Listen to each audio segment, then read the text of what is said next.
माझं म्हणणं काय आहे की वाघांची संख्या वाढली ही वस्तुस्थिती सगळ्यांना मान्य आहे आणि वाघाची संख्या वाढल्यामुळे गावावर अटॅक करायला लागलेले आहे आणि त्याच्यामुळे लोकांचे जीव जातात ही पण मला मान्य आहे। ज्यांच्या घरचा जीव जातो त्यांच्या घरची जी व्यक्ती जाते त्यांच्या घरातलं दुःख आणि त्यांच्या घरातला आक्रोश हा वेगळा असतो।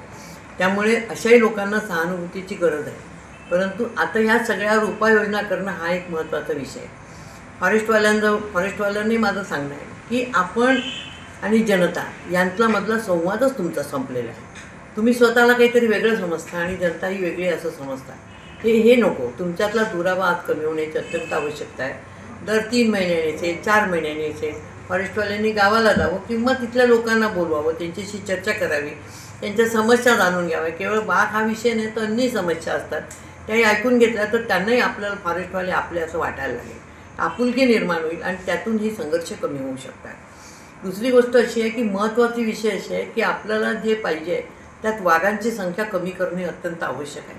350 वाघ आपल्या जिल्ह्याच्या आजूबाजूला फिरत आहेत आणि मुख्य म्हणजे कोअरमध्ये आहेत आहे, पण कोअरपेक्षा जास्ती आपल्याकडे ते बफरमध्ये आलेले आहे आणि बफरमध्ये पाहिजे तेवढं खूप दाट जंगल आहे असं नाही म्हणता येणार, परंतु वस्त्या मात्र बफरमध्ये आहेत आणि त्यांचं पुनर्वसन करायचं नाही अशा पद्धतीचं बफरचा कायदा सांगतो आहे। त्यामुळे त्यांचं पुनर्वसन होऊ शकणार नाही आहे आणि अशा वेळेला आपल्याला जर लोकांचे जीव वाचवायचे असेल तर फॉरेस्ट आणि जनता यांच्यामध्ये जसा संवाद असला पाहिजे तसं वाघाची संख्या कमी करणं अत्यंत आवश्यक आहे। आपल्याकडे इकडे वाघ जास्ती आहे, बाकी महाराष्ट्रातसुद्धा सगळ्या वन्यप्राणी प्रकल्पामध्ये काही एवढे वाघ नाही आहेत। तसं सह्याद्रीला वाघ नाही आहे, मेळघाटला आत्ता आहे म्हणतात 4-5, तर ते आम्हाला कधी पाहायला मिळाले नाही। त्यामुळे अशा ठिकाणी हे वाघ ताबडतोब तुम्ही पाठवा जेणेकरून आमची संख्या कमी होईल। इकडची संख्या कमी झाली तर थोडंफार आपल्याला संरक्षण मिळू शकते।